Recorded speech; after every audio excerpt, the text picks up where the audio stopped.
খেলা হেরে গেছে। ধাক পাকিত কিতাবা কেমন রে? পচা ভরা ভরি। কেমন খেলা ওইটা? হ্যাঁ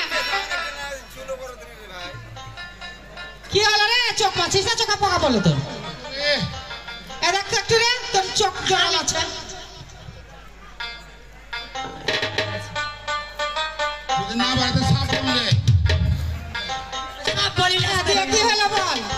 দিয়ে তখন হ্যাঁ ও হাত সাথে 3 জন হেরে দিয়া তাহলে 3 বার আমাকে রোড থেকে মন্দির পর্যন্ত নিয়ে আসবে যাবে। ঘরে করে ও ঘরে চড়াচড়ি তো চুক্তি হয়েছিল। হ্যাঁ। দিয়া প্রথমবার ঘাড়াইলে হ্যাঁ হ্যাঁ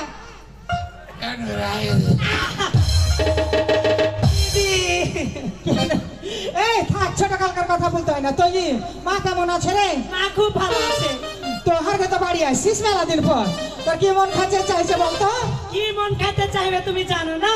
বিহান হ্যাঁ।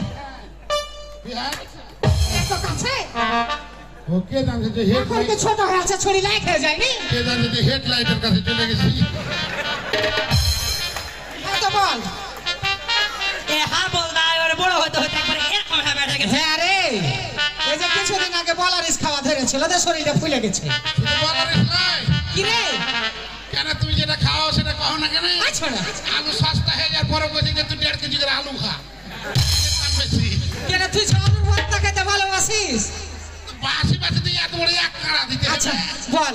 হ্যাঁ দিদি, জামাইদা কোথায় গেছে?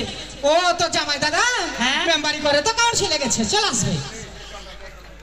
শুনো, তুমি তো জানো হ্যাঁ যে আমার কালাই রুটি অনেক প্রিয়। ও হ্যাঁ রে, তোর কে বাড়ি তো ফেরবো রে। হ্যাঁ, খুব ভালো লাগে তোমার হাতের কালাই রুটি খেতে। ধইনা পাতা দিয়ে কালাই রুটি অনেক স্বাদ হয়। আরে বহিন, এখন তো ধইনা পাতা পাওয়া যাচ্ছে না, অন সিজন তো বড় বড় বাগুন আছে। বেগুন ভর্তা হ্যাঁ ওটাতেও হবে, ভালো লাগবে। বেগুন লাই কি রে? বাগুন। বাগুন কেন হতে যাবে? আর দাদা সেই আগলে কহে রে।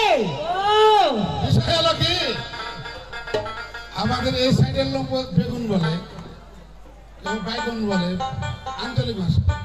আর বিহারের একবার মুখ ভরা কথা বাগুন। তো আমার হ্যাঁ, কাছে তাই। বাগুন কহে। এ বহিন, হ্যাঁ দিদি, তুই আসার আগে চারটা কালাই আটা ছিল,